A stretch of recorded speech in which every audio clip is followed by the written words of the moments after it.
In this episode, I spoke with Yusra Price, who was born and bred in Cape Town. Career-wise, she is just finishing up after working at the University of Cape Town as a course convener in the anthropology department. As a person, she has started reading books to try create positive associations with reading, and she was also part of the First 1,000 Days project and did a master's that looked at how a child between the age of 2 and 2.5 years old acquires a sense of religious identity and subjectivity through their caregivers. I've had to learn to say it that way because they were like, describe it in 20 words, like, or less. So what's your topic, what you doing? And then you get to whip that out. So it actually becomes a very good conversation stopper.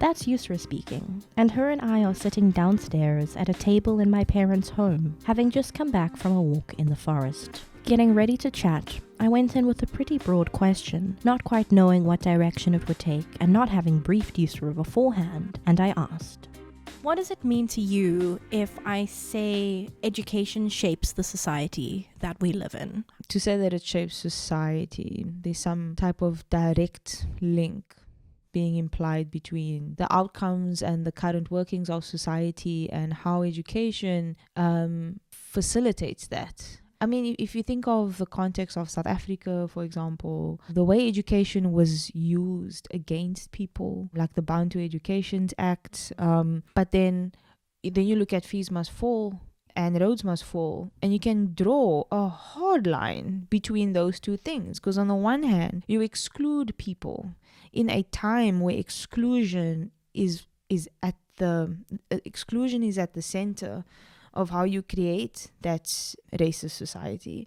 And now you have young people who are of first generation in their family to actually go beyond high school. This theme of looking at South African education specifically carried on throughout the episode, and I really enjoyed taking the hypotheticals of educational theory and looking at case studies within a specific context. If you think of 1953, the Bantu Education Act happened. Who does it apply to, in what age group, and in what year are they in school? Then you look at the family structure, for example, and the age generations in there. In that family structure, it means that hopefully your child was able to go, right? But no, they had to work, right? So now you have the 70-odd-year-old, they were excluded from education, so they couldn't access any form of education to put them in this place that I find myself in now, where I have choice of labor. I can become an entrepreneur. A crash course on South African history, if you are unaware. From 1948 to the early 1990s, South Africa had a government that enforced racial segregation in a system referred to as apartheid, which means separateness in Afrikaans. During this time, many rights were denied to non-white individuals, one of which was access to education. Education was a key component of apartheid, and when the Bantu Education Act was passed in 1953, it allowed the government to use education as a way to enforce unequal opportunities and access to resources, and thus unequal ability to participate in society as a citizen later in life. Since 2014, there have been student movements that have taken up the cry for equal access to education and decolonialization of education, known as Roads Must Fall and Fees Must Fall. To go back to your question, if I look at that particular example, which is contextual to South Africa and also historical, is that you can link education to disparity in our society. South Africa is such a interesting example of how education does that shaping of society, because I think the educational systems that we had, and specifically the use of education as a political tool, was a huge influence in how we have a society that's structured today. Huge. So like the people I worked with at District 6, there's a common principle amongst all of them. It's run by women. They are in a place where they teach the way history has informed like things like current context. So people get to join workshops. It's all volunteer based. Within that is education. You are learning for the first time slavery came about, when it was abolished, what happened to the slaves after it was abolished. which people were able to experience emancipation prematurely even, and how from there, like Yusra was describing the social outreach and community efforts being made by the District 6 Museum, and how the historical content that they share has a lot of educational impact. And what really fascinates me is looking at how we do education at the moment, globally, broadly, kind of very much being this historical hangover of the Industrial Revolution, in which we needed to breed workers. So we needed to teach people how to sit down for 8 hours a day and to listen to instructions. And even if you look at the whole system of how we do grading and how we do assignments, it's this production process, getting to a point where we're in a world where those structures aren't needed anymore. It's funny because now you have the structure that gets put in place for very specific types of outputs. And then in there you throw a bit of elitism, and in there you throw a bit of business capitalism. That means that we have to treat this as an intergenerational relay. So that's why I could value what they were doing at District 6, because here's a space, we are separate from the institution, and they are able to tap into and really uphold a very different ethic, a very different pedagogical value system. We didn't realize it at the time, but we had begun comparing what education is now, how it got to be like this, and what education could be if we extended educational efforts beyond the walls of a classroom. So somehow you have this mainstream education that is very much perpetuating sit down, listen, remember, reproduce. Yeah. And I think what could happen in a very cool way is if you say the word education, you mustn't picture school fences. That's the first thing that comes to my mind. And you can't just change the way you speak about education. There needs to be a very massive shift in everybody. How you do that, that's where pedagogy can have fun.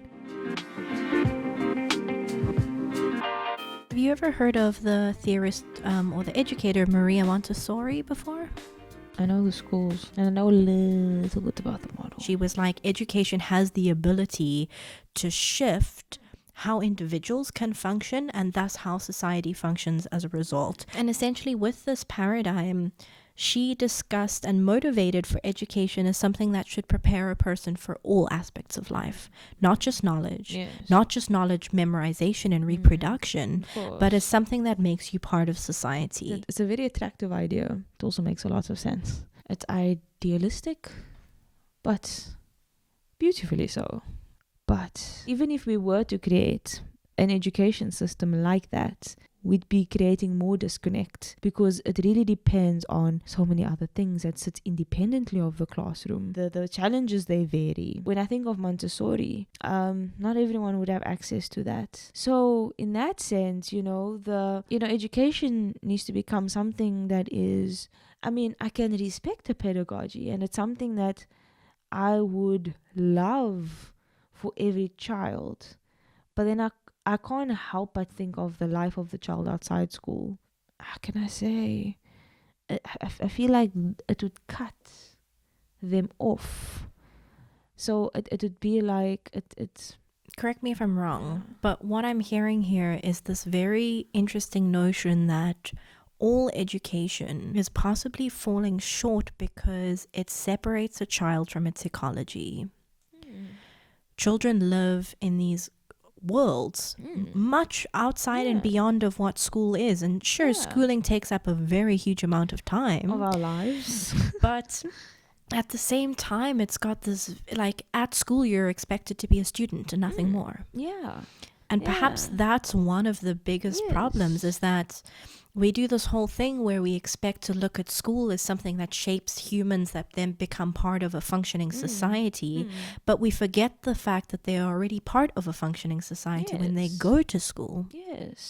So they're already part of a society. Everyone has a purpose and a role that they are playing. There's a world that cannot sustain education in walls, in a fence. So it would help if school is the hub. And it's like fine to teach people algebra, right? That's fine, because at some point randomly in your life you want to solve X. But at what point do we take it into a applicable context? School is valuable. It's school is an opportunity, but like you said, we're perpetuating very old notions of student teacher and the relations that exist in between. Imagine you figure out a pedagogy to get young people to solve world problems. Because then knowledge production no longer happens in isolation. It no longer happens in a world where you're just going to throw that away at the end. It becomes something that becomes part of world building. Yes. No longer are you just sitting there being shaped, being processed. You're becoming a part of the society that you're living in. You're becoming part of it. And within all of that, you're going to learn a lot of skills. Yes. And you're going to learn a lot about yourself in a way that helps you really step into what you want to do or who you want to be. Including the community, and community work is happening on such epic scales. Something gets fostered there. I think there's something valuable in rethinking education through those things.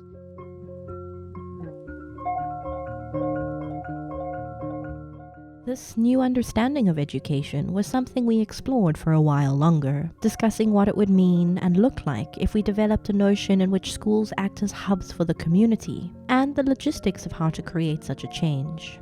As we spoke, the idea that learning can only happen in one way, and that it can only happen within classrooms, was getting increasingly strange. It didn't seem to make sense to separate learning and life, and to have such strict rules about the where and how of education. But these criticisms are big ideas, and Yusra and I found ourselves talking in circles before realizing that we didn't actually know enough about educational theories and history to find the answers to our questions, and that we should probably have more conversations and inform ourselves more before trying to answer them. There was one final idea that Yusra shared, which built on the idea of making learning something that happens within a community, when she said, intergenerational knowledge is something that I've come to favor. What I can learn from my grandmother is something that we don't emphasize, that you can learn such a big thing or two from. So if we re-emphasize intergenerational knowledge, it emphasizes that relationship. Is that for you to understand as a young person, and for you to get a first-hand understanding, is that you go to the stories of your grandmother and your parents and to find out what they went through, because they are living archives. And then you have those young people at the same time teaching older people about what is currently at work.